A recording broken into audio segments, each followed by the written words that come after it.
नमस्कार दोस्तों, स्वागत है आपकी 13 अक्टूबर 2025 की खबरों की तेज तर्रार रिपोर्ट में, जहां 2 मिनट में आज की सबसे जरूरी 10 खबरें आप तक पहुंचाती हूं। अगर वीडियो अच्छा लगे तो लाइक, शेयर और सब्सक्राइब करना मत भूलिए और घंटी दबा दीजिए ताकि अगला अपडेट सबसे पहले आपके पास आए। आज का जीके सवाल सही जवाब नीचे कमेंट में लिखिए और सही जवाब देने वालों में से 3 लोगों को अगली वीडियो में स्पेशल सरप्राइज मिलेगा। भारत का वर्तमान कृषि अनुसंधान संस्थान यानी ICR मुख्यालय किस शहर में स्थित है? A. कोलकाता, B. नई Delhi, C. Mumbai, D. Pune. Comment में अपना उत्तर लिखिए और अब चलते हैं आज की पहली खबर की तरफ। पहली खबर, प्रधानमंत्री नरेंद्र मोदी का किसानों के लिए बड़ा ऐलान। प्रधानमंत्री नरेंद्र मोदी ने दिल्ली के भारतीय कृषि अनुसंधान संस्थान से कुल 42,000 करोड़ रुपए की नई कृषि योजनाओं की शुरुआत की है।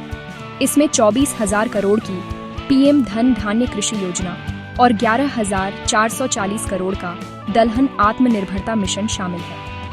मोदी ने कहा कि ये योजनाएं किसानों की आमदनी बढ़ाएंगी और देश को दालों में आत्मनिर्भर बनाएंगी। बढ़ते हैं अगली खबर की तरफ। दूसरी खबर, बिहार चुनाव, NDA में सीट बंटवारा तय हो गया है। राजनीतिक दलों ने बिहार विधानसभा चुनाव के लिए NDA के अंदर सीट शेयरिंग का ऐलान कर दिया है। बीजेपी और JDU को समान रूप से 101 सीटें मिली हैं, जबकि चिराग पासवान की LJP को 29 सीटें और हिंदुस्तानी आवाम मोर्चा व राष्ट्रीय लोक मोर्चा को 6 सीटें दी गई हैं। यह बंटवारा चुनावी रणनीति और गठबंधन समीकरणों में बड़ा कदम माना जा रहा है। बढ़ते हैं अगली खबर की तरफ। तीसरी खबर, अफगान विदेश मंत्री का विवादित दौरा। अफगानिस्तान के विदेश मंत्री अमीर खान मुत्ताकी के दिल्ली दौरे के दौरान पहली प्रेस कॉन्फ्रेंस में महिला पत्रकारों को बाहर रख दिए जाने की बात उठी और विपक्ष ने आलोचना की। आलोचना के बाद मुत्ताकी ने दूसरी प्रेस कॉन्फ्रेंस बुलाई, जिसमें महिला पत्रकार भी शामिल रहीं। उन्होंने इसे तकनीकी समस्या बताकर जानबूझकर न होने का दावा किया। मामला राजनीतिक और मीडिया सेंसिटिव बना हुआ है। बढ़ते हैं अगली खबर की तरफ।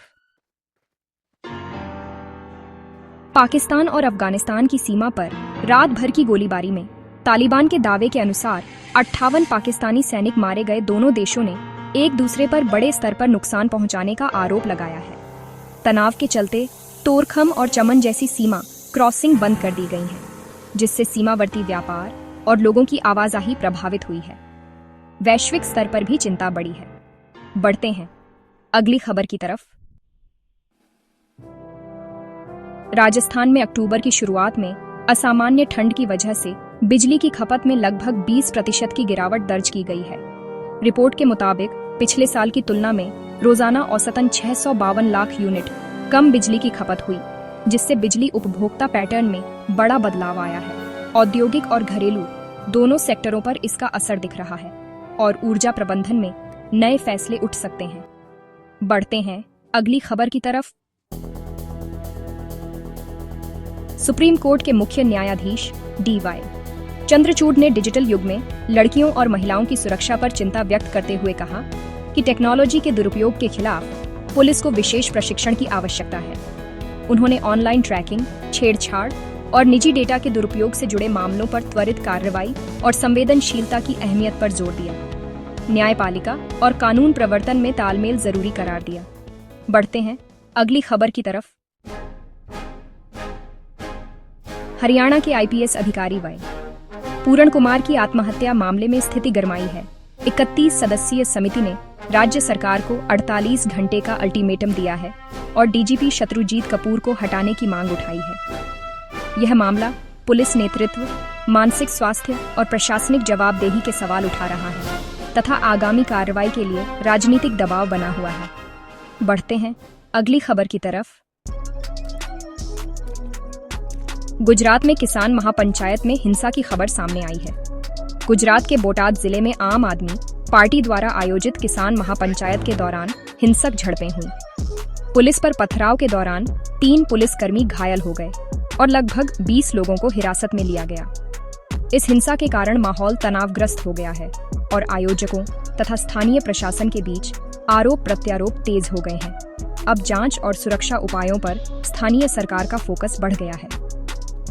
चलिए बढ़ते हैं अगली खबर की तरफ।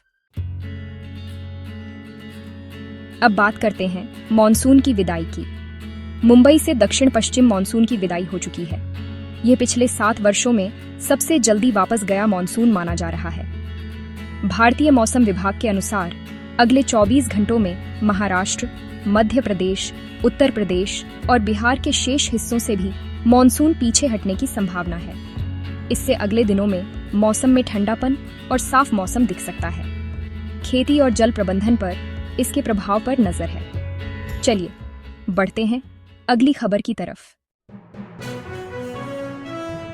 अब दिल्ली के मौसम का अपडेट। दिल्ली में आज मौसम साफ रहा। अधिकतम तापमान 31 डिग्री सेल्सियस और न्यूनतम 20 डिग्री सेल्सियस दर्ज हुआ। आगे के कुछ दिनों में भी मौसम सामान्य रूप से साफ रहने का अनुमान है, जिससे आउटडोर गतिविधियां सुगम रहेंगी। स्काई कंडीशन और तापमान की मामूली उतार चढ़ाव के मद्देनजर लोगों को हल्का कपड़ा रखना चाहिए और मौसम अपडेट पर नजर बनाए रखें। चलिए बढ़ते हैं अगली खबर की तरफ। कैसी लगी आपको ये सारी खबरें? मुझे कमेंट्स में जरूर बताइए। अगर वीडियो अच्छा लगा हो तो इसे लाइक कीजिए और अगर आपने चैनल को सब्सक्राइब नहीं किया है तो अभी सब्सक्राइब कर लीजिए। साथ में घंटी का निशान दबाना मत भूलिएगा ताकि आपको हमारी हर नई वीडियो का नोटिफिकेशन सबसे पहले मिल सके। मैं फिर मिलूंगी ऐसी ही ताज़ा और ख़ास खबरों के साथ। तब तक के लिए जय श्री राम, जय हिंद, वंदे मातरम।